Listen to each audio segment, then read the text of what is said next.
Agora eu vou passar a bola para o Alexandre Brits, que vai conduzir o evento daqui para frente.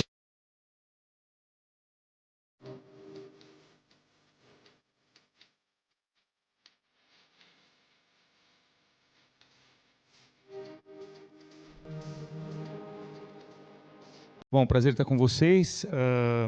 Eu gosto muito desses eventos, porque como o Zaga já adiantou, hoje é difícil em evento que tem debate, apesar de chamar debate, simpósio, o que seja, normalmente são explanações e ninguém fala nada, né? Então, aqui nós vamos ter mais de 2 horas para discutir com os especialistas, né? Parabéns aí ao Davi, né, pelas provocações. Eu lembrei até do... Serve para, na verdade, é projetar para engenharia, né? Serve para qualquer setor. Por exemplo, eu lembrei muito da palestra do Marmo, que na parede de concreto ele também fez todos esses estudos de compacidade, né? E para a estrutura reticulada, para tudo, né? Essa questão. Queria só fazer um comentário que estou muito feliz com todas as palestras, tanto do Davi quanto dos painelistas, porque todos eles falaram o que a gente fala que é a essência do C3. Não depende só de uma pessoa. E, aliás, não é de cima para baixo. Quem falou? Acho que o professor aqui falou. Não. Alguém falou que nasce lá na incorporação. Então, não adianta o incorporador falar assim, eu gostaria de fazer um empreendimento desse jeito, sem ele conversar e planejar, entender, falar com o projetista, falar com toda a cadeia antes de fazer o seu lançamento. E uma coisa importante que saiu aqui também, ter parceria com os fornecedores, gente. Lembrar que o fornecedor não é mais aquele pedaço de carne onde você vai esmagar ele até o final e conseguir um super desconto, fazer com que ele... Isso está quebrando o mercado. Então, eu achei muito interessante essa história que o fornecedor ele também tem que ser um grande parceiro. E o incorporador tem que entender que ele tem que passar por todas as disciplinas antes de tomar a decisão de lançar um projeto. Acho que isso é bem interessante. Isso aí. Vou convidar os painelistas. Precisa de mais uma cadeira aqui para o Davi. Por enquanto eles vão se ajeitando, né? Então, você sabe que eu percebi, viu, que a Plano e Plano é tão padronizada, sistemática, que o Rogério sempre senta ali na mesma cadeira, viu? Todos os eventos ele está na mesma cadeira, viu, Gustavo? Quantas obras está Plano e Plano hoje? 66. E há quanto tempo está fazendo esse sistema bem ordenado, organizado de alvenaria estrutural? Porque a Plano e Plano já fez outros produtos também, né?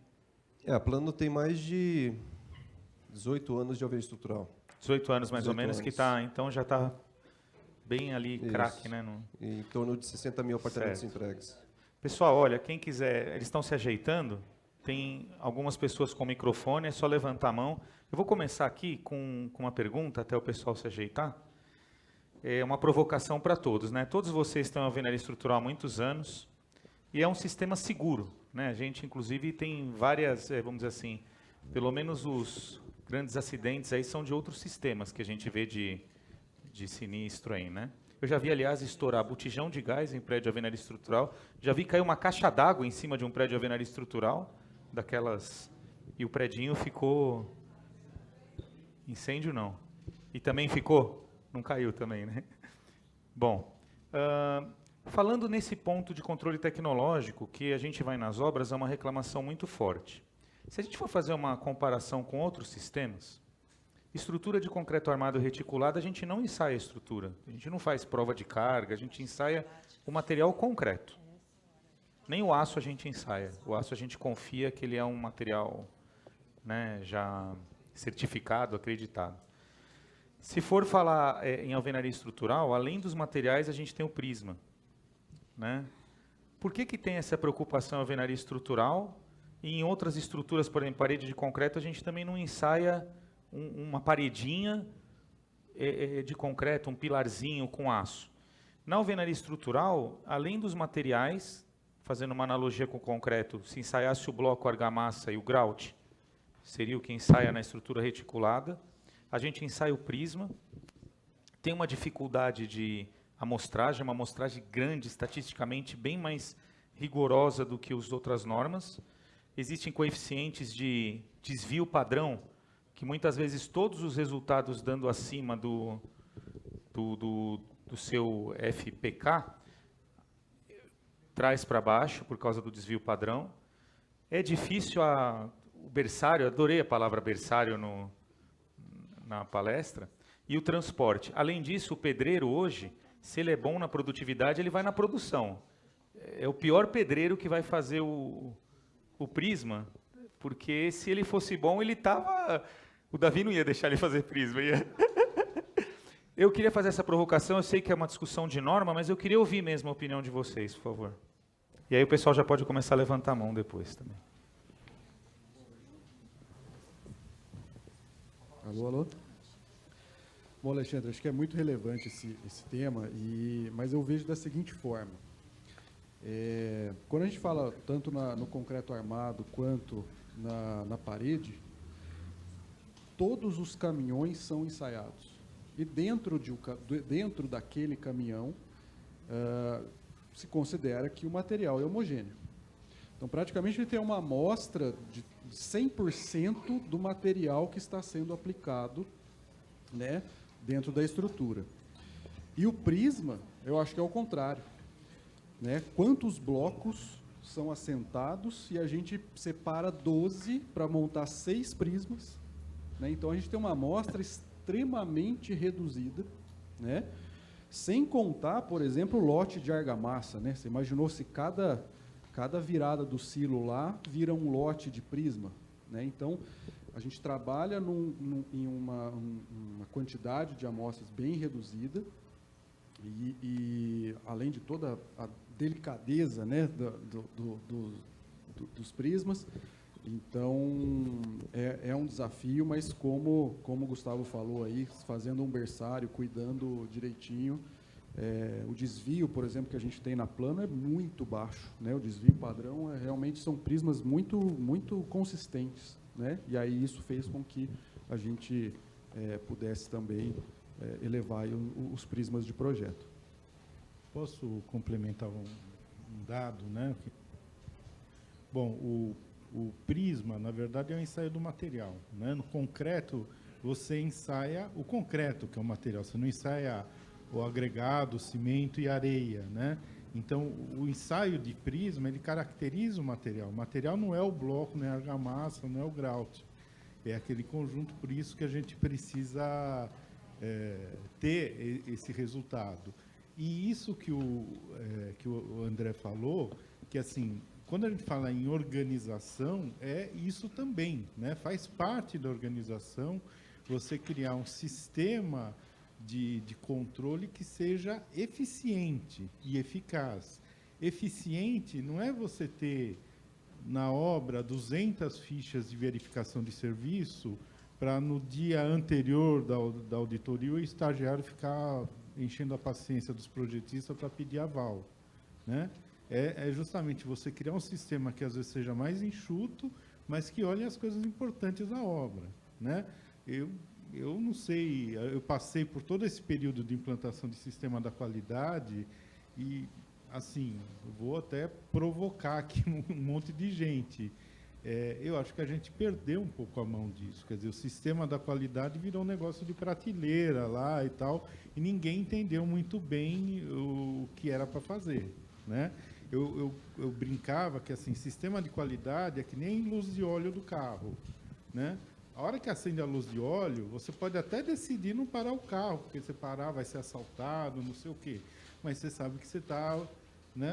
O motor do teu carro pode fundir. Então, o sistema da qualidade é isso. É o olho de quem tem que tomar decisão na frente de serviço. E a gente tem que ter, dentro dessa organização toda que a gente colocou, um sistema de qualidade que realmente seja efetivo. Não só para inglês ver, para manter lá o certificado de ISO 9000, nada disso. Carimbo, né? Só complementando também que é um sistema que é o único, talvez, que a gente faça um ensaio de caracterização antes de iniciar a obra. Sim, é o único. Né? A gente vai pegar o fornecedor de bloco, argamassa, grout, faz o prisma, ensaia ele. É um protótipo, como se fosse E um protótipo. todas as obras nossas têm uma caracterização do material que vai ser utilizado. A gente não começa nenhuma obra se a gente não tem essa caracterização. Ah, mas a gente replica para outro projeto? Sim, se é o mesmo bloco, mesma resistência, mesmo fornecedor, a norma até replica. deixa. Até um certo prazo, né? A gente tem os ensaios. Mas até isso, né? Como se diz, você tem que começar o jogo já sabendo como que vai ser esse desempenho. Mas, professor, estatisticamente, né, o concreto, quando você faz os 2 corpos de prova, lá, as duas, você pega o maior porque você considera que, na alvenaria, se o desvio aumentar, a gente reduz Qual que é a sua opinião disso, professor? Então, o grande problema não é a forma como você calcula estatisticamente o resultado, entendeu? Porque a gente usa, vamos dizer, as mesmas ferramentas estatísticas que são utilizadas no concreto. O problema é como esse processo de amostragem ensaio é conduzido. Então, assim, eu canso de em obra, você vai lá na engenharia, deu problema de prisma, como é que você... Não, a gente está fazendo direitinho, tá, vamos ver. Aí você chega lá, prisma com a junta mal preenchida, bloco trincado, fala, olha, você está vendo, você fez 6 prismas aqui, tem um com junta bem mal preenchida, ferrou, né? Quer dizer, esses 6 já vai dar um resultado lá embaixo, justamente pela análise estatística. Tá? Então, esse cuidado que a Plano tem com o prisma e com o controle tecnológico é essencial, essencial. Eu tento propagar isso para todos os clientes que eu tenho, para todas as obras que eu visito, e às vezes o pessoal de obra não enxerga isso, porque cansei de ver, você chega em obra que o prisma é feito pelo ajudante, porque o pedreiro ele não ganha para fazer prisma, ele ganha para botar na produção. O bloco na parede. Aí você vai ver o prisma todo detonado, né? Aí eu brinco com o pessoal, que nem aquela história, né? Você vai bem, na hora de tirar o 10, faz a bobagem, né? Davi. Bem, eu passei uma experiência bacana de aprendizado que nós, há 7, 8 anos atrás, na empresa anterior que eu estava, nós começamos a fazer alvenaria estrutural, né, naquele momento, etc., acreditando no sistema, e foi muito interessante porque a gente ensaiava o bloco, ensaiava o argamassa, ensaiava o grout. Quando chegava no laboratório, o prisma não passava. Né? Isso, o tempo inteiro isso. Né? Onde é que está o problema? Onde é que está o problema? A gente foi investigar, e a gente achou o problema que foi justamente a armazenagem do prisma, o transporte do prisma. Tanto é que a gente começou a fazer uma gaiola de aço, tá certo? Uma gaiola metálica com 2 borboletas, para você acondicionar o prisma ali dentro daquelas borboletas, colocar em cima de colchão no caminhão e levar isso lá para o controle tecnológico, fazer o rompimento do corpo de prova. Então, a gente passou por isso, aprendeu, tá certo? E, recentemente, agora em julho, quando a gente estava saindo de lá, a gente já estava fazendo o primeiro projeto, primeira obra com 29 pavimentos em alvenaria estrutural. Ou seja, tirando o melhor que o bloco, que o material pode dar nesse sistema. Por quê? Aprimorando o fazer o prisma, aprimorando as equipes de moldar o prisma e melhorando o transporte, né, na qualidade para ter um rompimento bacana. Então, aproveitar o material, aquilo que ele tem de bom. Só um pitaco aí do ponto de vista de gestão, né? Eu acho que cuidar, né, dos ensaios, enfim, mostra um grau de maturidade. E a gente, em termos de produtividade, aí estudado isso de um ponto de vista estatístico, porque existe uma preocupação, falar as melhores produtividades, menor RUP, são das empresas que fazem mal feito, que faz mal feito, faz mais rápido. Se demonstrou estatisticamente que as melhores produtividades, os menores problemas de segurança do trabalho eram das empresas que tinham a melhor qualidade do produto. Então, essas coisas todas contribuem, a hora que você lida com isso de uma maneira bastante, né, cuidadosa, enfim, isso certamente vai estar associado a uma empresa que tem melhor produtividade e menores problemas de acidente. Perfeito. Barral foi um dos que impulsionaram esse evento aqui, teve a ideia. E aí, gostou do debate? Eu sou suspeito, né? Porque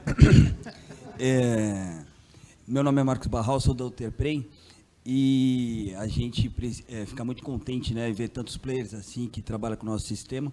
E na questão do prisma, eu queria complementar que o mercado, né, a gente está provocando, então a partir do ano que vem a BCP, que hoje é um dos pilares de qualidade, vai estar fazendo os ensaios de prisma também pela BCP. e a gente vai estar disponibilizando também, que eu acho que é bem importante, eu também gostei muito dessa questão do berçário do Prisma, né? Então, a gente vai estar fazendo cursos pela própria BCP em obra de treinamento de execução de Prisma, porque o que a gente vê bastante é realmente não dar atenção devida. Vai ser feita uma cartilha agora no primeiro trimestre, mostrando todo o processo de execução de Prisma, colocando todos esses artefatos, né, de cuidado na moldagem, transporte, e também na questão do ensaio, né? A gente tem visto bastante laboratório que, infelizmente, na hora de executar um Prisma com bloco de altíssima resistência, tem deixado bastante a desejar com equipamentos. Então, o mercado, né, a nossa cadeia está reagindo nesse sentido, e a partir do primeiro trimestre já vai ter esse mecanismo aí de controle pela própria BCP. Davi? Barral, uma das dificuldades que a gente teve quando a gente partiu para fazer prédios mais altos em alvenaria estrutural, por incrível que pareça, foi achar a prensa para romper bloco de 30 e 32 MPa. Tá certo?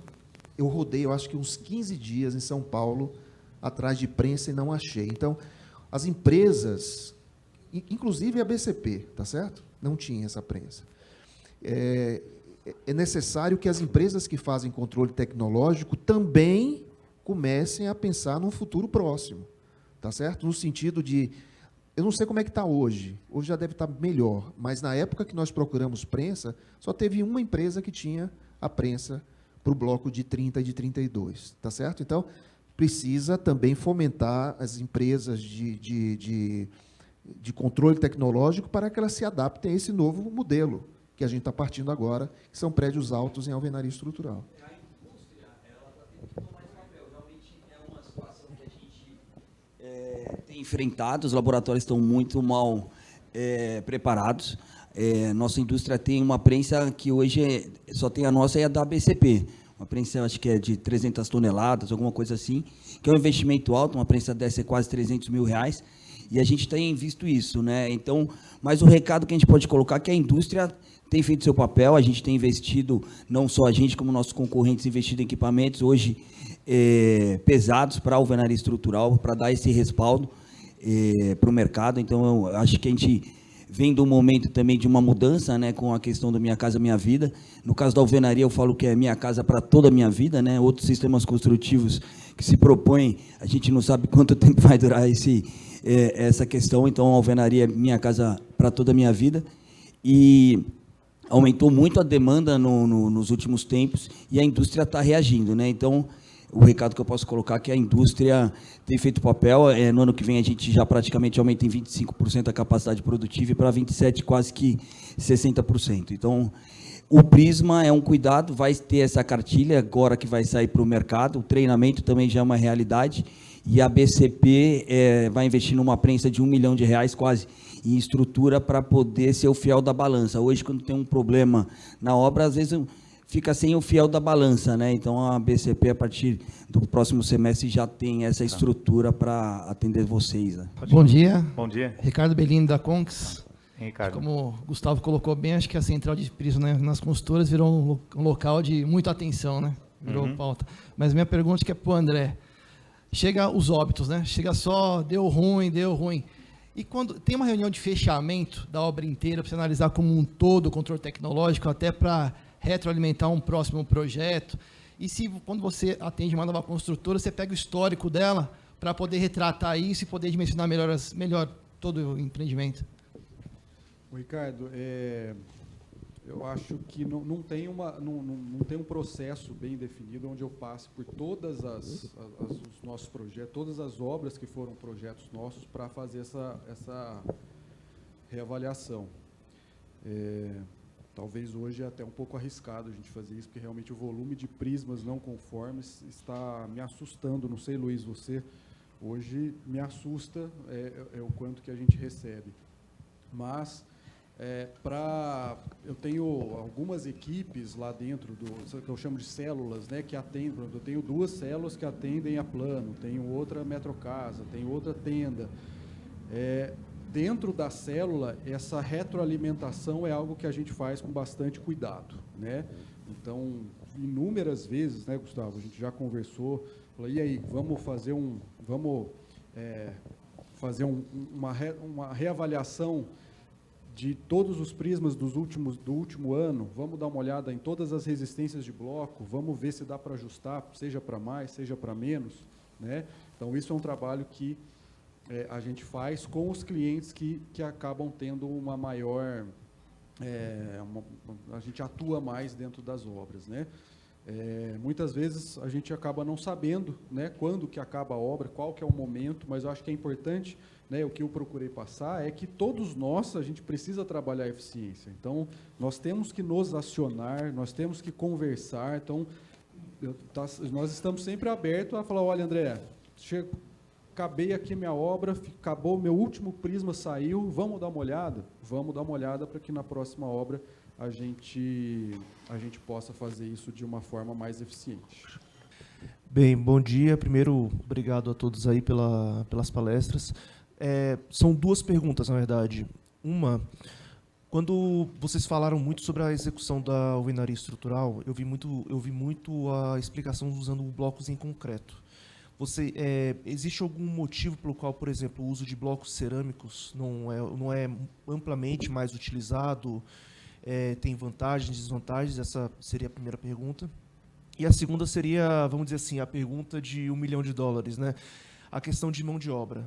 Hoje, a gente tem está tendo uma dificuldade muito grande no mercado com relação à mão de obra, até mesmo conversando com outros colegas aqui antes do início das palestras, teve uma das construtoras que até falou que, para a execução de alvenaria estrutural, eles estão com muita dificuldade para conseguir ajudantes, serventes, para poder fazer a alimentação nos andares, e que até eles têm tido uma estratégia de utilizar, vamos dizer assim, profissionais mais graduados para poder fazer esse trabalho, aumentando muito o custo do sistema.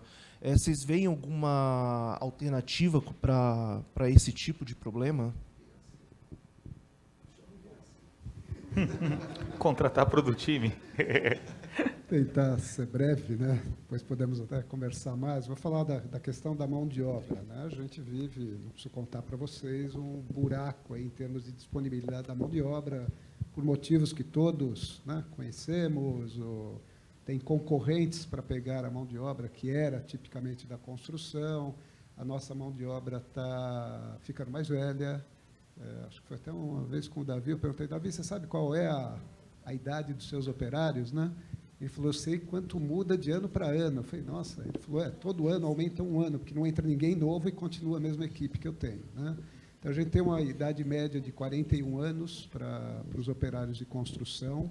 É duro o trabalho de construção? É muito duro, né? Vou pôr em números. Quando tem um pedreiro de alvenaria estrutural que assenta 20 metros quadrados de alvenaria num dia, pedreiro normal, com uma boa produção, enfim, 20 metros quadrados, 13 blocos por metro quadrado, vezes 20, 260, vou pôr 10 quilos o bloco, 2,6 toneladas, o cara lida por dia, para colocar na vertical, alinhado com a junta, etc. Alguém transporta esse material. Eu acho que a gente tem que ter ações que reduzam esse esforço. Então, eu falei uma hora de movimentar materiais de uma maneira mais mecanizada. Eu vejo isso com olhos muito bons, né? Então, você ter sistemas mecanizados, de certa maneira, para levar pallet. Não dá para levar todos os pallets, porque eu estou fazendo alvenaria, mas uma dinâmica de dimensionar todos os equipamentos para que eles cheguem na quantidade necessária, ao lugar devido, enfim. Eu acho que isso diminui, primeiro, muitos homens-hora e reduz uma parte do esforço, que é um esforço não agradável e que poderia ser diminuído no caso da alvenaria.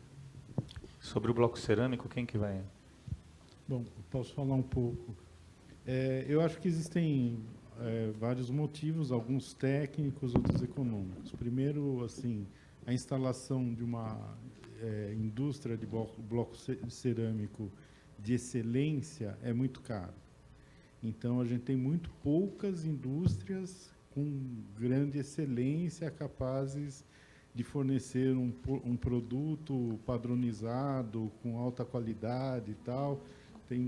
A gente conta no dedo aqui em São Paulo, no Brasil, acho que não enche as duas mãos. Segundo, o bloco cerâmico, o modelo que a gente usa de bloco cerâmico no Brasil, que é um modelo que começou a imitar o bloco de concreto, quer dizer, esse formato de bloco cerâmico vazado que tem no Brasil não tem em nenhum outro lugar do mundo, né? Ele foi feito para imitar o bloco de concreto, ele não tem uma eficiência muito alta. Essa relação entre resistência de prisma, resistência de bloco e resistência de prisma, ela é bem mais baixa do que o bloco cerâmico. Então, limitaria muito a altura dos prédios. Tá? Então, isso explica tecnicamente por que não tem tantas construções desse tipo. Eu queria falar um pouquinho também da questão da mão de obra, porque assim, a gente fala processo em alvenaria estrutural, mas tem vários processos que você pode montar, e tem várias coisas que a gente pode fazer, incorporar no processo em alvenaria estrutural, que vão reduzir o consumo de mão de obra. Tá? Alguém falou aí, chega no fim da obra e fala dos prismas e tal. Eu acho que tinha que chegar no fim da obra e falar de todas as dificuldades que aquela obra teve, não só do controle tecnológico. Porque, por exemplo, a gente já discutiu em obra, vamos fazer a etapa de grauteamento numa etapa única. Tá? Só que para fazer isso eu preciso ter uma bomba para levar o grout, que não é a bomba de concreto, porque agora o grout vem usinado, eu preciso usar pré-moldado em verga e contra-verga, e aí, às vezes, você tem umas barreiras que são, assim, eu falo, mas o pré-moldado da contra-verga e da verga, ele é mais caro. É mais caro você comparar material com material, mas você não vê que, sei lá, se fizer o grauteamento numa etapa só, você ganha um dia de ciclo. Você reduz não sei quanto. No custo global. Entendeu? Então, assim, tem várias ações que toda obra de alvenaria estrutural pode fazer que consegue ter eficiência. Eu coordenei há 30 anos atrás um projeto que era da Encol, todos os mais velhos lembram da Encol, mas a Encol ela produziu um processo em alvenaria estrutural de altíssima eficiência. Né? E muitas das coisas que a gente usa vêm daquele processo. O Guirassy mostrou as fotos lá mais antiguinhas desse processo. Mas, assim, modulação era lei na hora de fazer o projeto legal, projeto. Né? Era lei, não existe, vou pôr aqui um compensador para ganhar mais 5 centímetros. Não existia isso. Existiam várias coisas, vários pré-moldados leves, não usávamos pré-moldados pesados com a questão do objetivo daquele projeto. Usávamos escantilhão, uma série de equipamentos para melhorar a produtividade da mão de obra. Isso faz 30 anos. E muitas dessas coisas desapareceram aí no mercado. Está na hora da gente, de repente, resgatar essas coisas. Davi? Uma experiência também interessante que eu queria compartilhar com vocês. Há 3 anos atrás, nós protagonizamos um piloto onde nós chipamos os operários da obra. A gente pegou um chip, colocou no capacete dos operários, cada um dos operários, e a gente colocou um aparelho de captação. Isso é real. A gente colocou um aparelho de captação em cada um dos pavimentos, né? O pavimento ia subindo, a gente ia aumentando essa captação de pessoas. E no canteiro de obras, na nossa sala de controle, a gente tinha a curva de balanço, tá certo? A gente tinha, naquele dia, quantas pessoas deveriam estar em cada um dos andares, e a gente comparava aquilo com a realidade. Ou seja, o chip mandava para a gente o pulso, dizendo, naquele momento, quantas pessoas tinham, e a gente media com a linha de balanço. E a gente começou a ver que chegava às 7h30 da manhã, 8 horas da manhã, e a nossa medição foi terrível. Foi 60% do tempo as pessoas estavam ocupadas. Ou seja, em 60% do tempo no dia, as pessoas estavam nos seus postos de trabalho. Olha que dado alarmante. Né? A gente não mede isso. Mas só conseguimos medir porque as pessoas estavam chipadas. Você avisou, Davi, eles? Não, eles sabiam. Tinha um tag aqui na cabeça. Mesmo sabendo? Mas Mas a gente não sabia quem era a pessoa. Sim, claro. Mas a gente sabia a função da pessoa. E outra coisa que a gente fazia, quando o cara saía dos limites do prédio, era um prédio de uma torre só, quando o cara saía do limite do prédio, o chip não funcionava mais, porque não tinha captor em banheiro, nada disso. A gente sabia que ele saiu, né? Então a gente começou a perceber que o problema, tá certo? Não era a falta de mão de obra. O problema era a falta de mecanização, era a falta de equipamento, era a falta de controle de subida e descida de cremalheira, era problema de bebedouro nos andares, era problema de sanitário, o cara saía lá de cima para ir no sanitário, lá na casa do chapéu, tá certo? Então, com essas medidas que a gente tomou, o normal seria, poxa, minha produtividade está baixa, vamos aumentar a mão de obra, né? Mas não, a minha produtividade está baixa, vamos melhorar a logística de canteiro. Eu acho que a gente tem que partir para isso. E quando a gente fala, o professor Biraci falou há pouco, é que a Fundação Getúlio Vargas, por exemplo, ela mede a produtividade em relação ao valor adicionado dividido pela mão de obra aplicada. Esse número, professor, de fato tem diminuído bastante. O valor adicionado é tudo aquilo de material que você tem, só material, em cima, na parte de cima. Embaixo, a quantidade de mão de obra. Se você pega equipamentos, tá certo? E com esses equipamentos você tira a mão de obra, industrialização, você tira a mão de obra, a gente saiu de 12 carpinteiros para 3 carpinteiros por laje, quando fizemos a laje a pré-laje, por exemplo.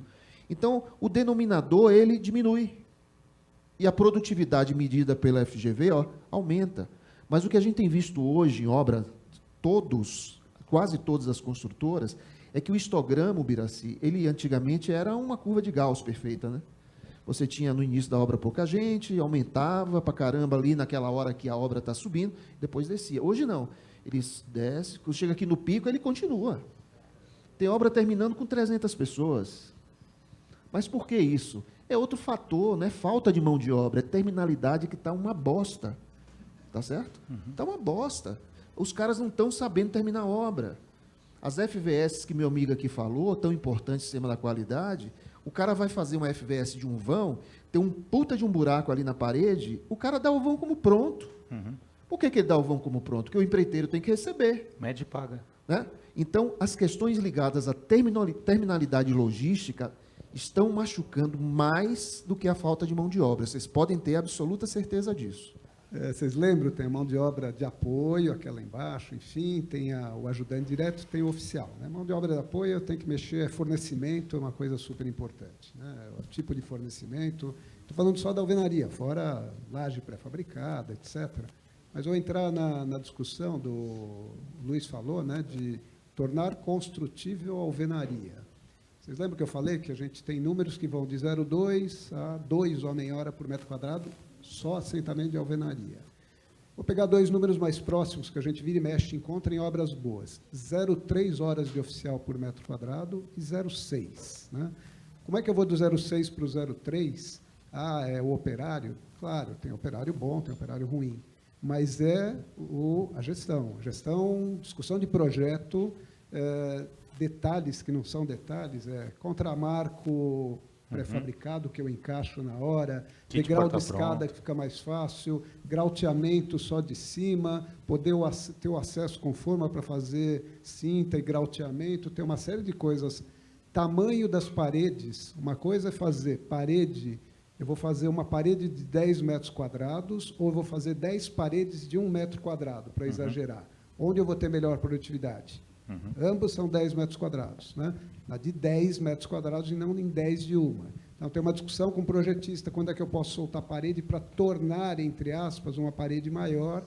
Esses esforços todos, que são do conjunto da cadeia, né? Projetista, tecnologista, o gestor, enfim, vamos dizer que me leve de 0,6 a 0,3 homem-hora por metro quadrado. Ganho de 0,3 homem-hora por metro quadrado de alvenaria, cada homem-hora custa 30, 40 reais, vamos dizer, um pedreiro, 40 vezes 0,3, eu estou falando de 12 reais por metro quadrado de alvenaria de ganho. Se ele faz 20 por dia, né, o 12 virou 360 vezes 20 dias, 8 mil reais. A hora que eu acrescento 8 mil reais na tarefa do operário, eu vou atrair o operário. de outras áreas e vou atrair do meu vizinho que está fazendo a obra. Então, acho que dar condições de produtividade, mais do que a gente se preocupa, né, o Davi e eu o tempo inteiro, vamos melhorar a produtividade, mais do que isso, é dar a possibilidade de o operário receber mais, e eu tenho certeza que eu vou reatrair outros operários. O operário, na minha opinião, gosta de trabalhar, né?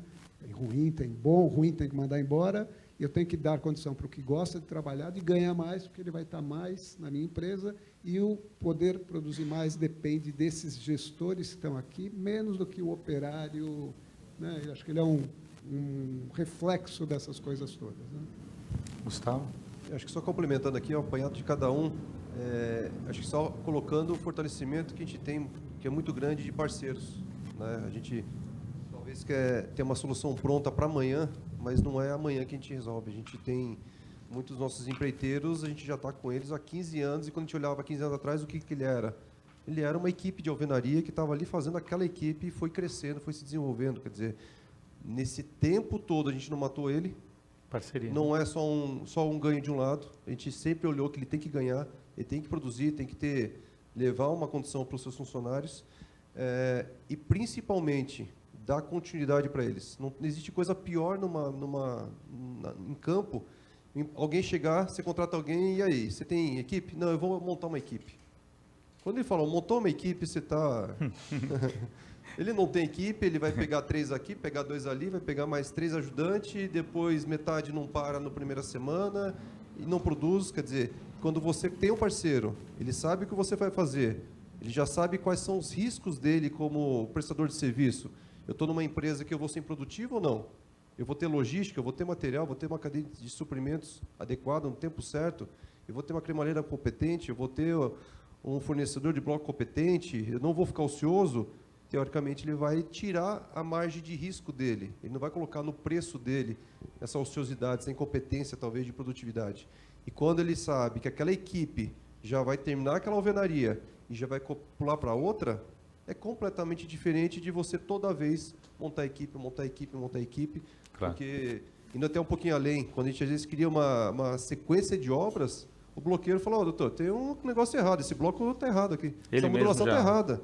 Como está errado? Não, porque no outro, quando você vai ver, tem fundamento. Então, é o nível de produtividade, a gente não está numa esteira de produção, de fábrica, mas aquilo que a gente está fazendo em campo acaba virando uma fabriquinha, uma esteira. Então, é muito importante a continuidade dessas equipes aí nos canteiros de obra. Bom dia a todos, Alberto da Dor e Associados. Parabéns pelas palestras, primeiramente. E eu tenho uma dúvida aqui com relação à produtividade, norma de desempenho, né? E participei de alguns projetos de alvenaria estrutural e o projeto, me deparei com 2 situações interessantes com o projetista de acústica, tá? Já que a gente fala bastante de sistemas hoje, né? Revestimentos, mais bloco estrutural, etc. Em um mesmo pavimento, uma delas é o seguinte, em um mesmo pavimento ele indicava necessidades de paredes diferentes, da mesma espessura de 14, com densidades diferenciadas. Então, essa parede vocês vão construir com densidade X, essa outra vocês vão fazer também com 14 com densidade Y. Tá? E uma outra situação que me deparei também durante as fases de projeto era a colocação do fornecedor.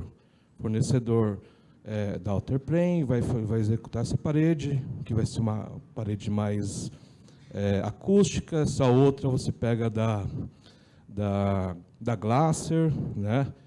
E assim vai. Gostaria de saber como que fica, se isso daí vai para a obra desse jeito mesmo, porque durante o projeto todo mundo aceitou, até os projetistas de alvenaria estrutural. Agora, se isso é real, vai e é respeitado mesmo, ou não? Chega na obra e o pessoal barra, chama o pessoal de projeto ali e manda mudar tudo. Desculpa, qual é o seu nome? É Alberto. Alberto, acho que falando um pouquinho de campo, quando vem essas sugestões mirabolantes, está proibido. Acho que não tem negociação quando a gente fala em alvenaria estrutural e eu ter que controlar dentro de uma produção que a gente tem mais de 1 milhão base, 1.200.000, 1.300.000 de blocos num pavimento, de a gente entender que aquela especificação daquele bloco X da Alterpre, misturar a resistência, bloco, que foi utilizado no lugar adequado. Né? Existem blocos que têm cor. Né? A gente tem um bloco acústico que ele tem uma coloração diferente, que a gente já solicita. Aquele pavimento é 14 MPa? 14 MPa. Esse bloco chegou com cor rosa, é 14 MPa? Ok. Aí é visível você fazer uma conferência numa FVS. Agora, a cara do bloco é igual para todos. O bloco de 18 para o 8 é igual.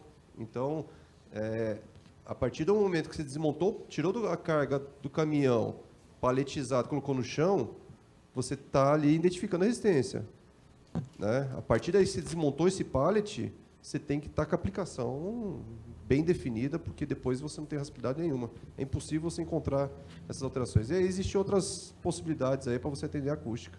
Né? É por isso que eu falei que é importante a retroalimentação. Eu imagino que se essa solução foi para o canteiro, efetivamente, se ninguém lá falou nada, né, sobre as dificuldades, os desafios, o ciclo ele não se completa. Né? Então, você quebra o ciclo ali no final e na próxima obra você começa tudo de novo.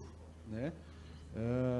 Então, eu concordo com o Gustavo, acho que é muito difícil você gerenciar essa logística dentro de um pavimento, né? E vou além, né? Quando a gente usa, por exemplo, você comentou de usar 2 fornecedores, o bloco acústico de um com o bloco normal de outro, quando a gente usa, voltando nos prismas, né? Essas paredes que são acústicas, normalmente elas são estruturais. Já atende, né? E você vai ter que controlar o prisma do bloco que não é acústico e o prisma do bloco acústico, se esse bloco acústico está dentro de uma parede estrutural, porque são materiais diferentes. Você precisa caracterizar e ver como é que estaria a sua alvenaria nos 2 casos. Então, você duplicou, né, além de toda a dificuldade de logística, você duplicou o seu custo também com o controle de qualidade. Bom dia. Eu sou da BR Corp, é uma incorporadora e estruturadora de negócios. Meu dia a dia não está muito ligado à parte técnica de engenharia, mas eu acho que talvez a minha pergunta seja para o professor Ubiraci, que é com relação ao custo, até onde, em termos de verticalização, compensa fazer a alvenaria estrutural ao invés da convencional. Opa, desculpa seu nome? Fábio, acho que eu acabei não falando, Fábio. Fábio, bom, é uma pergunta difícil de responder, até onde vale a pena ou não, né? A tendência de prédios mais altos vem até de legislação. Às vezes você tem um terreno e você precisa aproveitar mais a área do terreno, que o preço de venda é a soma da fração do terreno com a fração do custo de construção. Então, por vezes, para você chegar, né, a gente vê empreendimentos hoje que tem 8 metros quadrados de área construída por metro quadrado de terreno. Para fazer isso, eu tenho que verticalizar. Né? Então, acho que a decisão vem muito por aí. Né? Quando eu faço o prédio mais alto, eu preciso de mais transporte vertical. Eu tenho um problema, a hora que eu tenho para fazer, né, voltar ao exemplo que o Davi colocou, se eu fizer um prédio se eu pudesse fazer um de 2 andares com 1.000 metros quadrados, né, 2.000 metros quadrados, contra fazer um que tem 1.000, 2.000 metros quadrados. Eu vou fazer de 20 com 100 metros quadrados por andar, o mais baixo vai sair mais barato. Né? Mas acho que a gente tem o desafio de crescer, de subir as torres, porque eu tenho também, por outro lado, alguns ganhos ao fazer isso. Né? Concentrar mais área no mesmo lugar, a repetição dos pavimentos, enfim. Eu acho que a gente tem que analisar caso a caso, mas eu diria que o primeiro indutor de fazer os prédios altos é mais de aproveitar, ter mais área construída no terreno e diluir o custo do terreno, que é muito caro, tanto que você vai ver esses prédios altos numa região urbana. Você vai para uma região de terreno barato, eu vou trabalhar com tipologias mais baixas. Eu acho que a resposta vem por aí. Não sei se eu respondi o que você estava perguntando. Só para complementar, é porque um dos nossos parceiros está com várias obras aqui no Brooklyn, inclusive, em alvenaria estrutural, com 29 pavimentos.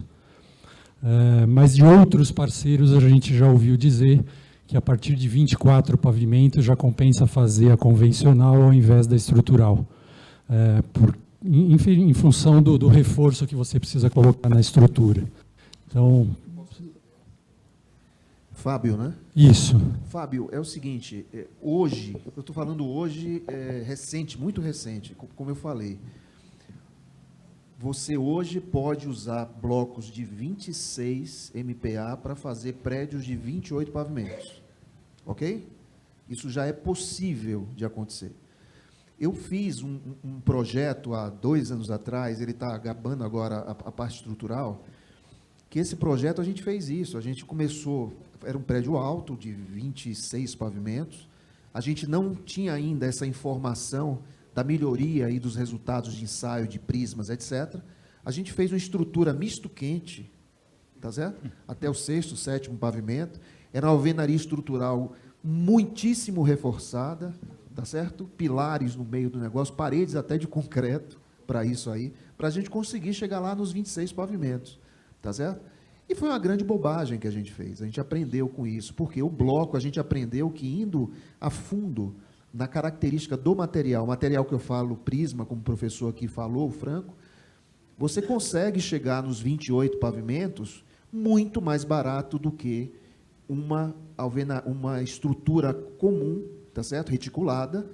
Por quê? Porque hoje você não precisa mais fazer esses reforços, tá certo? No passado recente, a gente fazia os reforços, mas hoje a gente está vendo que esses reforços não são necessários. Evidentemente, se você também respeitar o projeto no sentido de fazer tudo com pórticos, tá certo? A estrutura porticada, a largura do prédio é fundamental. Às vezes um terreno aqui na Vila Olímpia é um negocinho fininho, entendeu? 12 metros, 11 metros, 29 metros, não passa alvenaria estrutural. É melhor abandonar e fazer outra coisa, tá certo? Se você não tiver a largura suficiente, tá certo? Que o professor aqui pode falar qual que é o ideal, eu acho, no meu chutômetro é 14 metros, tá certo? Você não chega lá. Vier com 28, 29 pavimentos, com 11 metros de largura, para fazer uma linguicinha aqui, não vai alvenaria estrutural. Aí o projetista tem que ficar fazendo viga e travamento, ficar fazendo esses mistos quentes, entendeu? No meio do processo, tá? Tá ótimo, obrigado. Alguém quer complementar? Pode falar, Gustavo. Pessoal, acho que quando até o Fábio falou, tem alguns projetos aqui em Moema. Há uma distinção muito grande do que é um projeto de engenharia. A gente chama que o nosso projeto é projeto de engenharia. Incorporação não adianta botar muita mão que... mas gostaria de... Mas não dá. Então, assim, tem produtos que são de incorporação, da forma que o André mostrou lá, tem diversos projetos. A gente tem um aqui, a 3 quadras daqui, que a gente tem 6 andares de concreto armado e depois levamos mais 21 de alvenaria em cima. E esse projeto, quando ele veio para nós, ele era concreto armado, 100%. A gente viabilizou ele com misto, usando nossa expertise de alvenaria estrutural, para fazer ele. Quem olha esse prédio acha que ele é concreto convencional, porque o terraço é robusto e tudo mais, mas fazendo conta a gente conseguiu viabilizar fazendo esse misto quente também. Não sei se é um Bauru, se é um misto quente, mas cada um faz um pouquinho aí. Queijinho quente. Mas eu acho que tem esse ponto que é muito importante. Quando a gente fala eficiência máxima da alvenaria estrutural, a gente entende lá que é um produto de engenharia. Mas eu gostaria de um vão, gostaria de uma porta, gostaria de... Não, a engenharia está entendendo que o melhor desempenho está dessa forma. E aí não cria flexibilidade de incorporação. Mas ele está muito voltado mais para o padrão econômico, né, um Minha Casa Minha Vida, do que um médio alto, que é um pouquinho diferente. A questão que eu tenho percebido que tem acontecido muito, que as empresas estão buscando, Gustavo, não sei se na Plano também, está tendo mais recorrência de mofo em prédios de alvenaria estrutural, a gente tem percebido, óbvio que está ligado ao uso e a regiões de São Paulo também, mais concentradas. Mas, se quiser falar alguma coisa sobre as principais manifestações patológicas, alguma coisinha assim. Sim, acho que também quebrar o paradigma que o pessoal fala, poxa, econômico é simples, feito mais ou menos. Na minha opinião, muito pelo contrário. A gente segue todas as normas, todos os procedimentos, todas as normas de desempenho. Exigências ensaios, até às vezes maior que alto padrão. Fiz questão aqui de trazer, a gente ensaia corpo mole, corpo duro, guarda-corpo, acústica, a gente em laboratório fez ensaio de resistência ao fogo. Quer dizer, a gente tem uma gama de ensaios que são gigantescos, a gente abrange toda.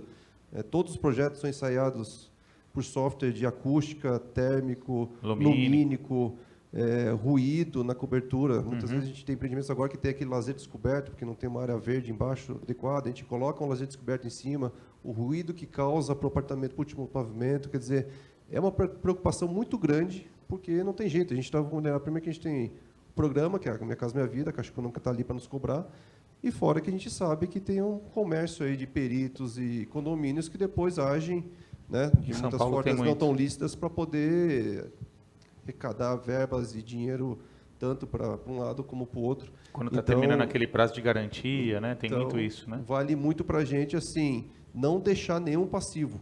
A gente não entrega um passivo consciente, não existe. Um custo baixo de assistência técnica, né? Se escapou alguma coisa é porque escapou, mas assim, a gente não leva, né, a entrega com o passivo que a gente conheça. Então, isso é muito importante. Agora, Alexandre, eu ponho uma pimentinha essa questão do mofo, que, na minha opinião, a gente tem uma questão que também é o material da nossa tinta. Né? A gente pega boas empresas, multinacionais, renomadas, só que a gente vai ver o que tem naquele componente químico daquela tinta. Não é um material que ela tem uma permeabilidade muito alta. Né? Alta, não tem componentes ali também que vão refugar também o fungo, o mofo, que seja. Então, acho que vai um pouquinho além. Não é só circulação, não. Porque a gente tem inúmeros tipos de projeto e tipologias. Eu diria que o mofo está em São Paulo inteiro, não está. Hoje está bem recorrente, eu tenho ouvido muito. Na área da represa, Guarapiranga, São Bernardo, muito lá, região de Pirituba, Taipas, né? A gente tem São Paulo inteira, mas eu diria que São Paulo inteira está sim. Você percebeu que São Paulo inteira. A Charlene está aí, não está? Boa tarde, pessoal. Tudo bem, Guilherme da Concreserve, bom dia. Guilherme da Concreserve. Primeiramente, parabenizar aí a todos os palestrantes, conteúdo muito rico. E aí, a minha pergunta é para o professor Davi e todos os demais, né? Com a tendência dos edifícios mais altos, né, de alvenaria estrutural, principalmente nas regiões urbanas, a tendência é que o grout aumente a resistência, o prisma aumente a resistência, né, o bloco de alvenaria, o FBK, e, consequentemente, também o concreto. Né? A gente que é fornecedor de concreto, a gente está sempre muito próximo da alvenaria estrutural, porque não é outro método construtivo que vai excluir a necessidade da concreteira na obra, muito pelo contrário. A gente está lá na fundação, nas lajes, enfim, no grout. E o risco que a gente entende hoje no mercado é justamente o que o Marcos Daltrepin falou, o professor Davi falou, em relação aos ensaios. Né? A gente tem encontrado muita divergência nos controles tecnológicos, né? A quantidade de laboratórios que a gente tem hoje no mercado deixa um pouquinho a desejar.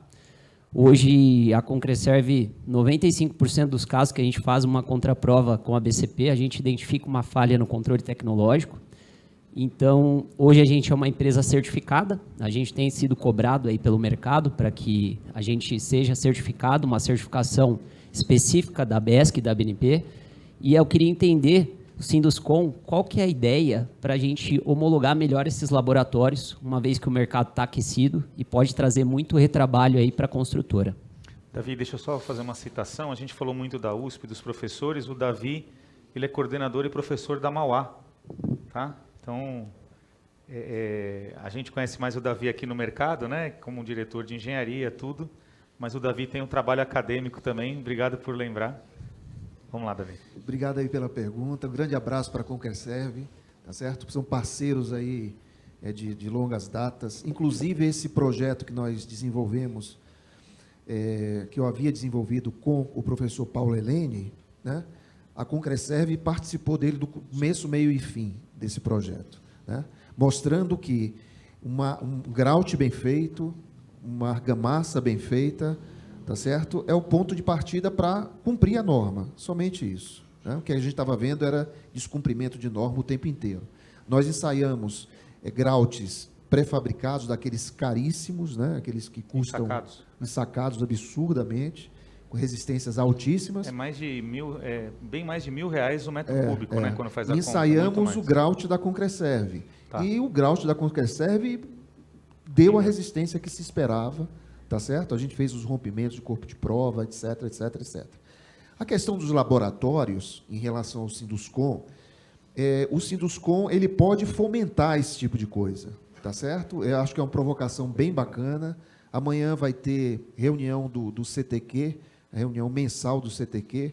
Eu não vou estar presente, mas eu vou pedir para o Davi Júnior, aí, que vai representando a Urbic, que provoque exatamente isso. Como é que a gente pode fazer para trabalhar junto aos laboratórios, para que eles sejam homologados, certificados, que eles tenham uma capacidade maior de nos atender nesses novos tempos, que eu chamo isso aí. Agora, você tem toda a razão, o concreto sempre vai ser necessário, tá certo? A alvenaria estrutural não é concorrente do concreto, né? Eles andam juntos. Tem laje, né?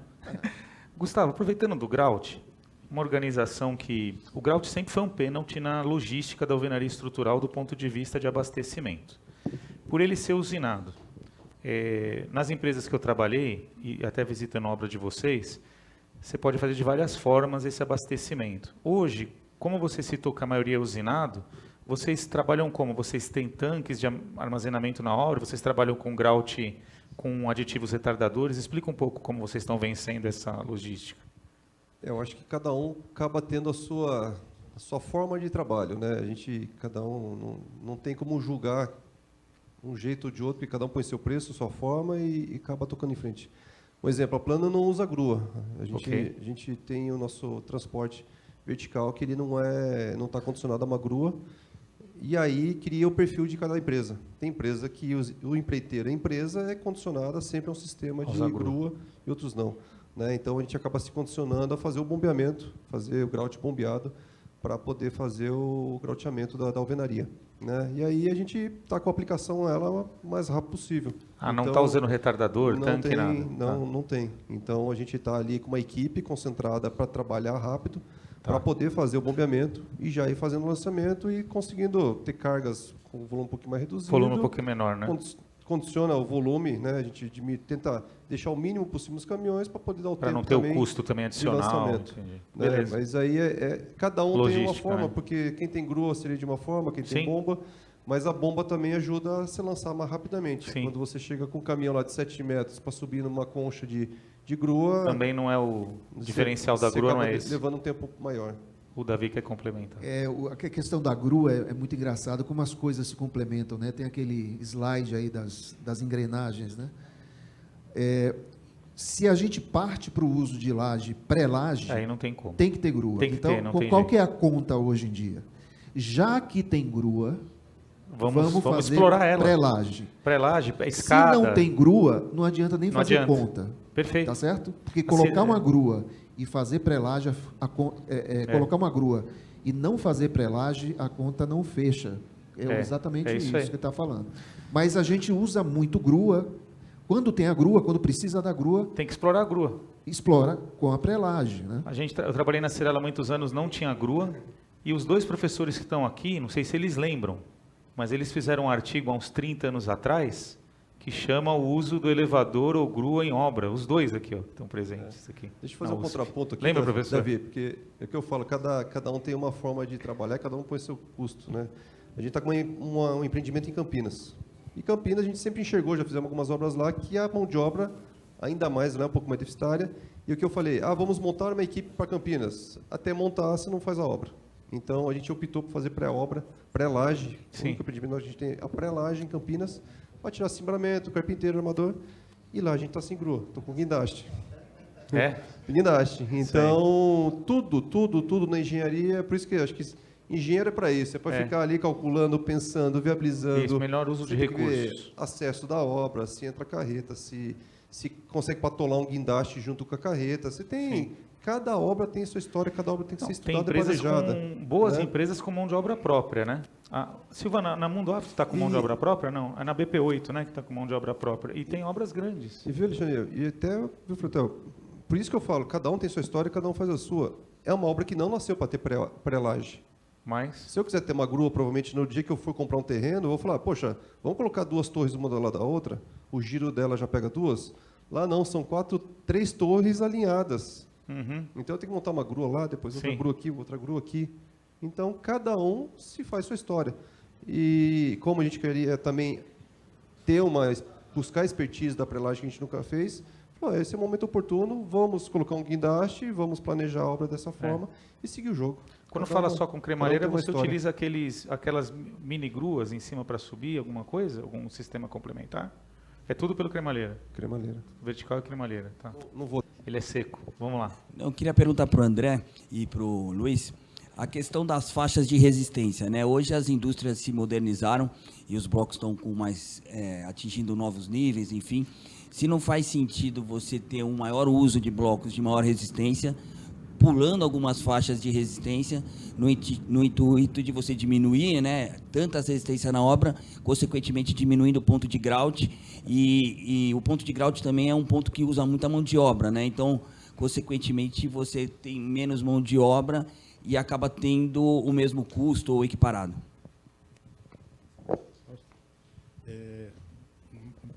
Bom dia, Marcos.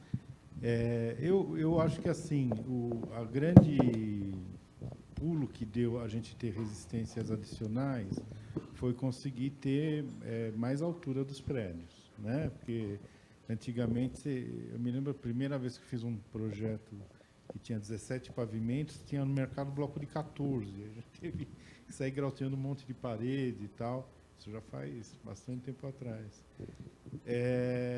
Então, eu acho que isso daí, você ter essa disponibilidade de blocos de maior resistência, amplia a possibilidade de você fazer esses prédios mais altos. Essa questão de se vale a pena mais grautear ou mais trabalhar com blocos mais altos, acho que varia de obra para obra, de projeto para projeto. E eu queria, assim, fazer um parênteses aqui, muitas respostas, as discussões aqui foram focadas em altura de prédio, né? É só lembrar para todo mundo aqui que você fazer um prédio acima de 20 pavimentos não é qualquer prédio, né? Então, quem está fazendo isso, prédio de 26, 28, 30 pavimentos, já desenvolve uma arquitetura específica para aquilo. Não adianta você achar que vai fazer uma arquitetura qualquer e vai fazer em alvenaria estrutural. Aparece de vez em quando no escritório, deve aparecer para o André, falar, olha, estou fazendo aqui, eu quero ter o pavimento livre, eu quero fazer 30 pavimentos. Não é, então procura outro sistema construtivo, não é esse, né? Então, a gente usa dessa resistência. Eu acho que é uma questão de mercado. Hoje, eu acho que a maioria das empresas, principalmente as empresas dedicadas ao alvenaria estrutural, tem os seus parceiros meio que combinados, né? E aí a gente tem que trabalhar com aquilo que cada parceiro consegue produzir, né? Beleza. O Biraci quer falar também? Ah, tá. Primeiro eu primeiro acho, André. Barral, que é válido, sim, o estudo, né? O que compensa se trabalhar com menos faixas maiores, com menor número de tipos de bloco, né? Mas é a cadeia, né? Então, assim, o que o Gustavo vai fazer a conta lá no fim vai ser o quanto de grout que eu teria, quanto que eu vou economizar de grout, quanto que esse bloco ele é mais caro, né? A conta ela é bem simples. Mas aí eu levo para um lado da eficiência, né? Se para você na indústria, fala, puxa, se eu trabalhasse com menos tipos de resistência, eu deixo a minha indústria mais eficiente e eu consigo dar um bloco mais barato, né? No fim, as duas partes economizam. A gente gera eficiência na indústria e gera eficiência na obra, né? Então, é a cadeia toda trabalhando em conjunto.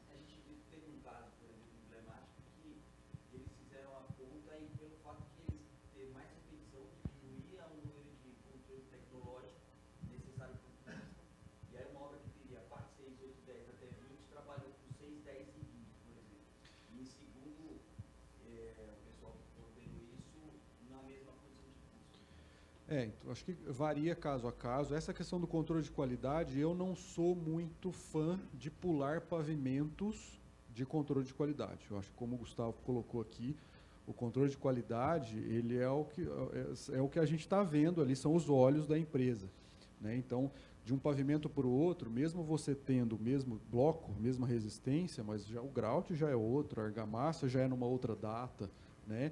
Então, eu não sou muito adepto de usar os parâmetros de norma lá, de controle otimizado. Eu acho que tem que controlar a cada pavimento. Mas eu acho que o segredo é esse, é avaliar a sua eficiência em termos de indústria, o que você consegue ganhar lá para poder incentivar o Gustavo a economizar aquele grout que ele vai suprimir ali, se ele usar um bloco de maior resistência.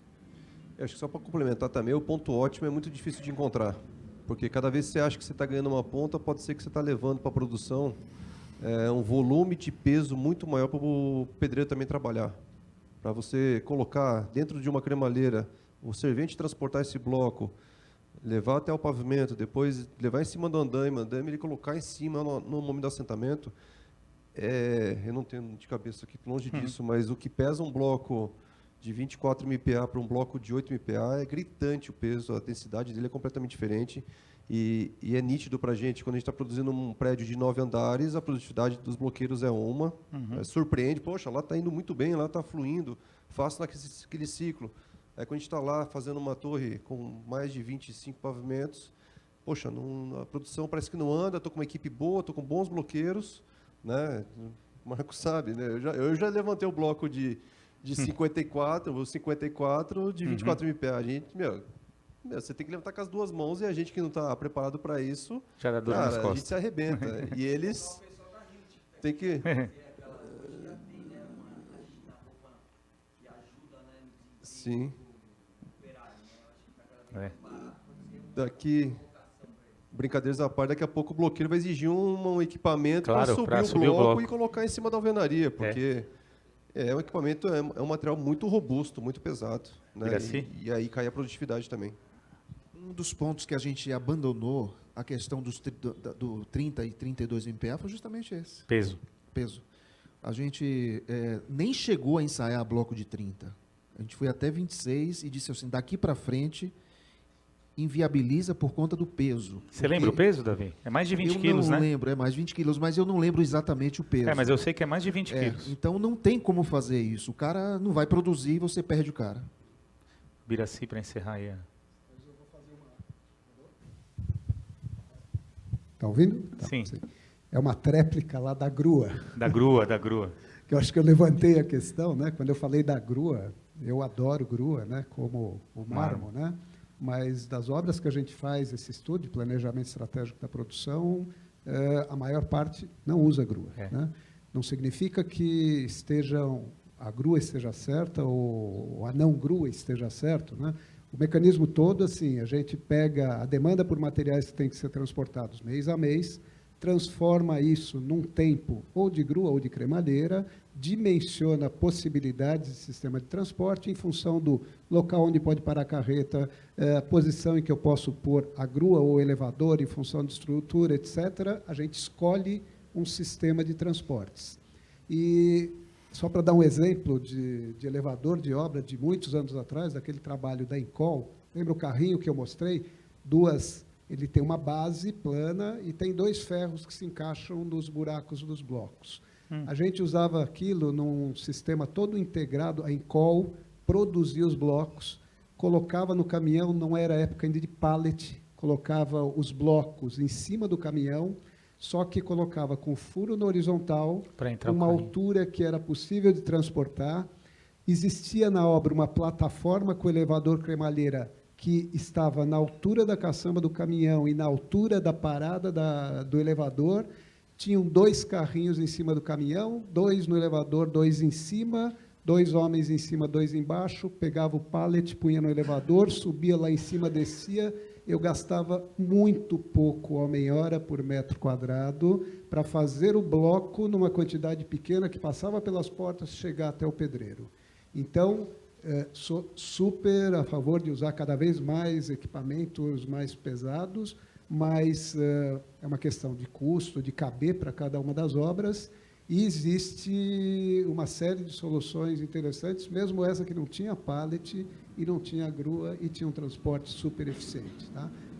Acho que temos que fazer a gestão, né, da movimentação para que ela seja a mais eficiente possível nas condições da obra e no jeito de trabalhar da própria consultora. O Biraci também aqui me lembrou que naquela obra que a gente chipou os caras, quando a gente descobriu que o problema, a grua, ela estava sendo muito utilizada, principalmente para o transporte de pessoas, tá certo? E não só de materiais, muitas pessoas subindo e descendo. Desculpe, elevador cremalheira. Desculpe. Grua, cabeça. Então, elevador cremalheira. Aí o Gustavo morre. Desculpem. Elevador cremalheira. É a fome, talvez, viu? Mas o cremalheira não estava atendendo exatamente por conta da quantidade de pessoas que levava. A gente implementou o processo de fazer o elevador em ascendência. Uhum. Então, a gente começou a montar o elevador junto com a estrutura. Montar e funcionar o elevador junto com a estrutura. Era um prédio de 26 pavimentos, estrutura mista, aquele misto quente que a gente falou, alvenaria estrutural, onde a gente montava o elevador a cada 5 pavimentos. Uhum. A gente liberava o posto no 5º pavimento, montava o elevador e ele funcionava para pessoas, não funcionava para materiais. E aí, o outro elevador também entrando em ascendência, liberava mais 5 andares aqui de estrutura. Esse elevador aqui já subia mais 5 pavimentos. Por quê? Porque o conceito da casa de máquina hoje não é aquela casa de máquina que você pendurava lá em cima. Era a casa de máquina que ela colocada no trilho. A casa de máquina subia, o motor do elevador, ele subia com o trilho, né? Ele subia com a estrutura. Foi uma experiência super legal. O único cuidado assim, maior que a gente teve que fazer, isso foi uma parceria que a gente fez com a Otis do Brasil, era a cobertura dessa casa de máquina, né? Porque era uma cobertura feita de telha, a gente fazia impermeabilização para a água não entrar no posto do elevador. E essa cobertura a gente ia subindo a cada 5 pavimentos. Quando nós terminamos a estrutura, com 20 dias, os elevadores todos estavam funcionando. Tá certo? E o transporte vertical de pessoas foi altamente viabilizado. E a cremalheira, ela teve um alívio muito forte, porque ela passou a transportar menos pessoas. Né? Beleza. Aproveita, já fica. Vamos fazer a parte final aqui. Vou pedir para cada um fazer um minutinho, a mensagem final aí para o público. Começando por você, Davi, do evento de hoje. A minha mensagem é de muita alegria de estar aqui com todos vocês e ver que vocês prestigiaram o evento. O C3 é mestre em fazer eventos. Eu procuro atender a todas as solicitações aí de participar dos eventos do C3. Gosto muito, inclusive, dos patrocinadores. São pessoas também muito queridas.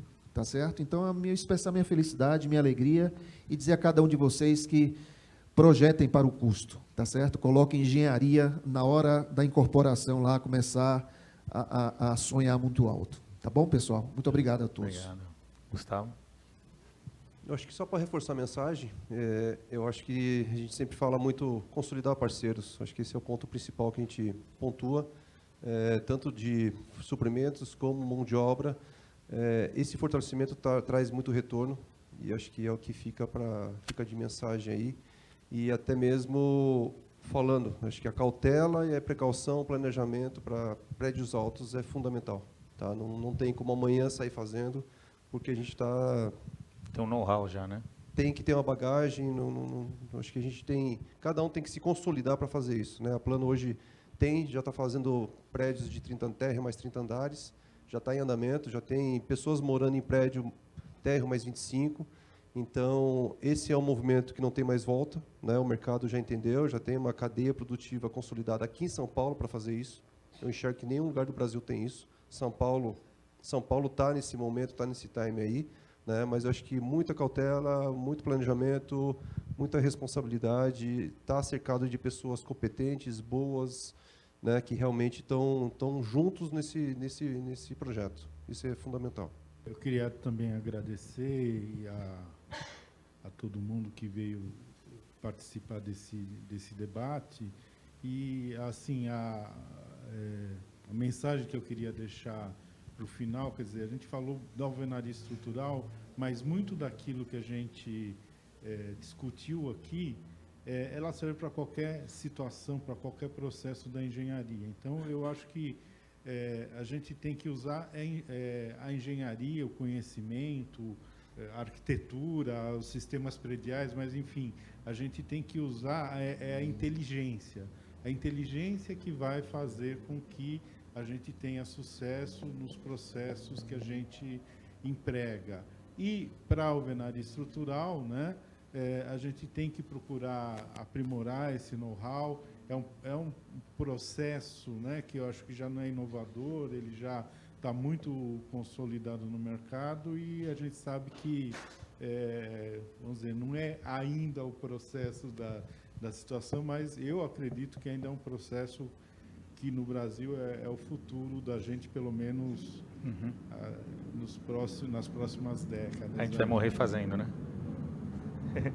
Biraci? Em primeiro lugar, muito bom estar aqui, né? Agradeço a C3, o Alexandre pelo convite. Um prazer estar com essa equipe toda, né? E com a audiência, e a gente nota nos presentes aqui na frente, na audiência, que o resultado depende da ação conjunta de agentes que atuam na construção. Para mim, isso é fundamental, né? Em termos de... a gente está discutindo, eu estava falando muito, mão de obra. Eu, pessoalmente, acho que a culpa dos problemas da construção não são da mão de obra. Nossa mão de obra não é diferente da França, dos Estados Unidos, do Canadá, da Austrália, né? Também, você vai ao Canadá, o pessoal fala... O pessoal hoje no Canadá é meio da Europa, da Polônia, tem muito português, né? Na França, há uns anos atrás, né, encontrava... nos Estados Unidos você encontra mexicano, enfim, não é diferente da nossa mão de obra, né, em termos de qualificação, nesse sentido de formação. Eu acho que a culpa, ou a oportunidade de atuar é do gestor. Somos nós que vamos fazer a diferença, provavelmente nesse trabalho conjunto. E como mensagem, né, projeto, tecnologia essenciais em quaisquer processos construtivos, em particular na alvenaria estrutural, mas não esqueçam da gestão, né? E gestão passa por pensar lá atrás qual é a concepção que vai ser pedida para o projetista de arquitetura ou de estrutura, já tem um ganho muito grande. Projeto eu faço antes, resolvo e tenho os ganhos independentemente da mão de obra até, né? E depois, planejamento estratégico da produção, plano de ataque, macrologística, organização dos espaços de canteiro, que na alvenaria é um problema quando eu tenho essas torres mais isoladas em São Paulo, você tem a bandeja, aí você vai ver qual o espaço que sobrou. Tem um lugar, outro dia a gente estava vendo, e era o lugar que era para estocar bloco, laje pré-fabricada, tem um reservatório, né? Aí fala, bom, então vamos pôr uma laje sobre o reservatório que deixa o caminhão entrar. Essas coisas tem que pensar antes, tem que estar no projeto, para organizar os espaços. Depois, microplanejamento para cada um dos serviços. A alvenaria é um em particular, e depois todos os pré-fabricados que puderem vir. E controlar isso, PDCA, a ferramenta mais básica, né, de um gestor técnico. Não se esqueçam dessa parte. Obrigado. Beleza, André. Bom, também queria agradecer a C3, o Alexandre, pelo convite. Foi muito gratificante, né? Foi um privilégio aqui estar ao lado dos meus colegas. E eu gosto sempre para a minha equipe eu falo muito, né? Apesar de eu ter falado que a alvenaria serve para médio padrão, é possível fazer coisas diferenciadas, realmente o volume grande é no Minha Casa Minha Vida, né? E é muito gratificante para mim trabalhar com esse público, né, com esse comprador final. Acho que tem uma questão social envolvida que a alvenaria possibilitou tantas pessoas de terem os seus apartamentos, as suas casas, né? Então é muito bacana. E quantos itens nós falamos aqui, né, gente, que dependem daquele ciclo da consistência de padronizar, avaliar, melhorar, né? Então, assim, são milhares de itens aqui. A gente falou muito de grua, de elevador, de prisma, mas acho que cada item da nossa construção passa por aquele ciclo que tem que estar em constante desenvolvimento, e para que ele esteja em constante desenvolvimento, os aprendizados passados, eles já viram processo novo, e daí segue para novos desafios, né? Eu acho que é isso que é importante.